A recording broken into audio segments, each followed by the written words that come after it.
All right, Shalom. First and foremost, I'm going to give all praises to the Heavenly Father and His only begotten Son, Yahweh, Ba'ashem, Yahweh Shai, Ba'ashem, Rakakadash. Double honor to the apostles and elders, a great millstone, and peace, hope, and salutation to you, Akim, that's pushing this truth and true sincerity. I'm going to start off in Proverbs 21:1. The king's heart is in the hand of the Lord, as the rivers of water. He turneth it whatsoever he will.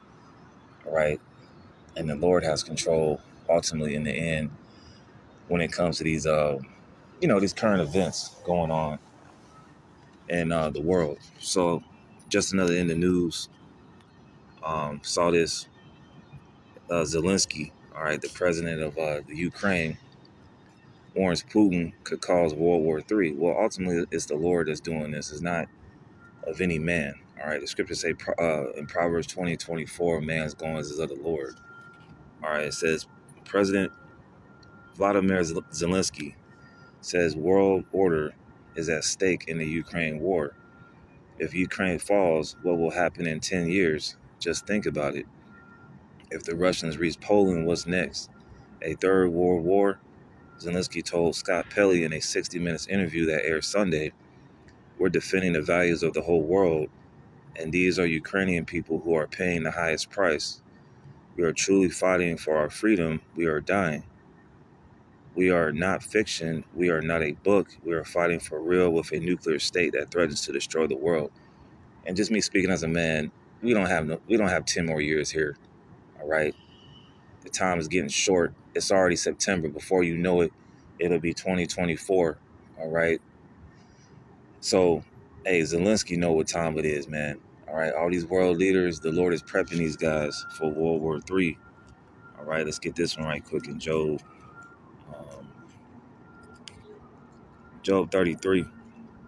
Just in the news this morning. This is what's really going on. Meanwhile, you got these other camps like IUIC. I saw a video from IUIC Jacksonville talking about who got the best chicken sandwich out the camp. Like, we're not the times for that folly, man. All right, we're not the time for the gimmicks and the games. ISUBK out here still doing these cookouts. All right, we're not the time for that. This is Job 33:15. In a dream and a vision of the night, when deep sleep falleth upon men and slumberings upon the bed, then he openeth the ears of men and sealeth their instruction.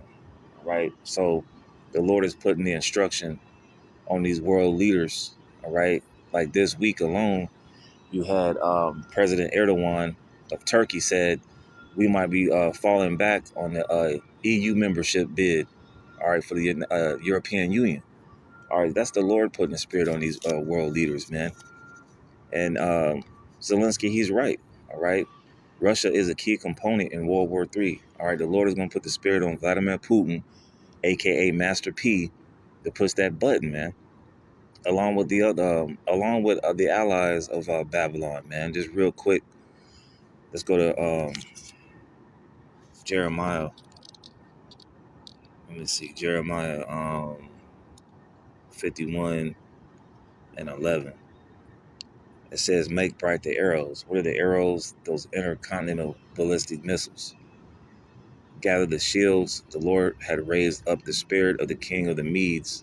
That's going into Russia. All right, Vladimir Putin, Sergei Lavrov, so on and so forth, for his devices against Babylon. Babylon is the U.S. of A. All right, Babylon goes back to the word Babal, which means confusion. This place is confusing. You got people eating 1-cent hamburgers, and it's not even real meat. It says, for his device is against Babylon to destroy it, because the Lord put the spirit on it. Because it is the vengeance of the Lord. It's not of us. You know, the persecution is going to start coming soon. But we're just simply out here reading what the Lord said. We're simply, let me let this noise pass by. We're simply reading out what the Lord said. We have the interpretation to bring it out, and we publish it and let the people know. Meanwhile, Jake is in a drive-thru at Taco Bell right now. All right. It says, because it is the vengeance of the Lord, the vengeance of his temple. Right. Let's go to Jeremiah 51:28. It says, prepare against her the nations with the kings of the Medes, the captains thereof, and all the rulers thereof, and all the land of his dominion. And the land shall tremble in sorrow, for every purpose of the Lord shall be performed against Babylon, to make the land of Babylon a desolation without an inhabitant. That's the end result of World War III, the desolation of Babylon the Great. All right, no more Taco Bell, no more Wendy's. All right, no more black women out here running their mouth. All right, no more Esau Edom at the job, no more job.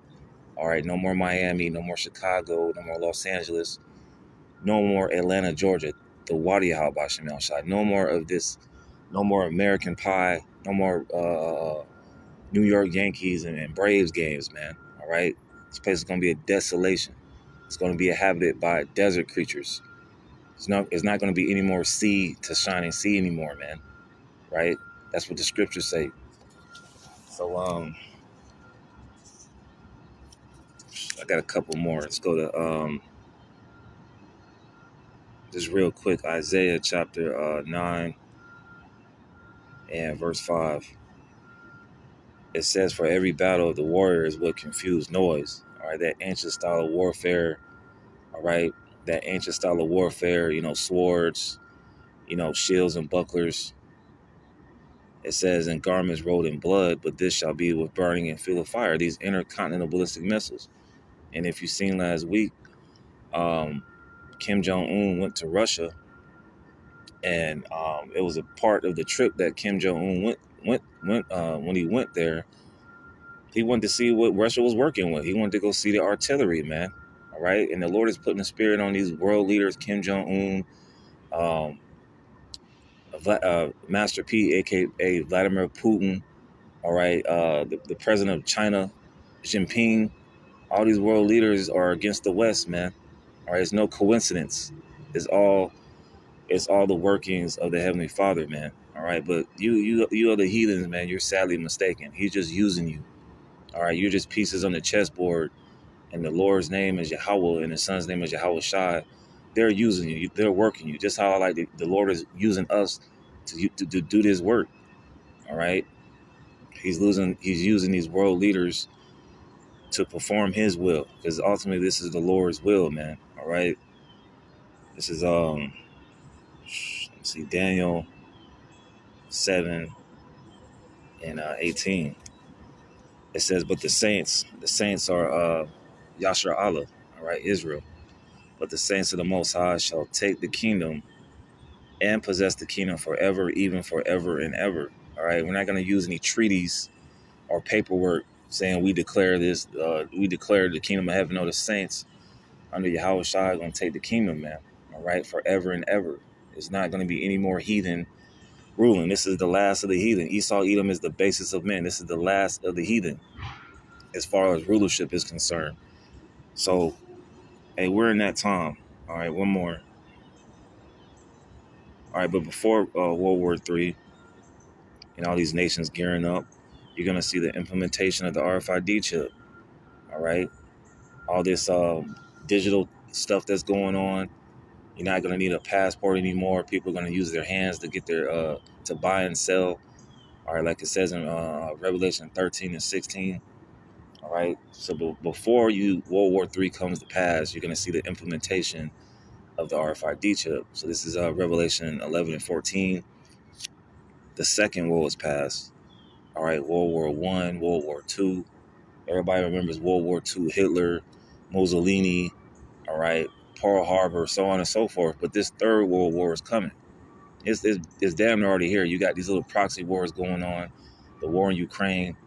All right, these Americans, they forget because they begin to spray with chemtrails over their head every day. All right, and eating Taco Bell, man, eating 1-cent hamburgers. Don't know what the hell's going on. Getting ready for Halloween. The second woe is past, and behold, the third woe coming quickly. So we're in that time of the third woe, World War III coming. So with that, Lord, when I was edifying, to the next time, I want to say shalom.